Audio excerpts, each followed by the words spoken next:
Çapık gidemeyiz Hasan abi.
Elefi var uçu dileme boy,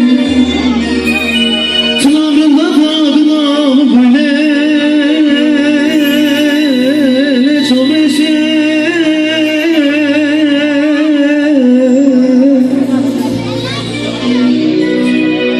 Elefi uçma seni dileme boy, çırağını yaşa beme boy, ah çırağını ya dileme boy.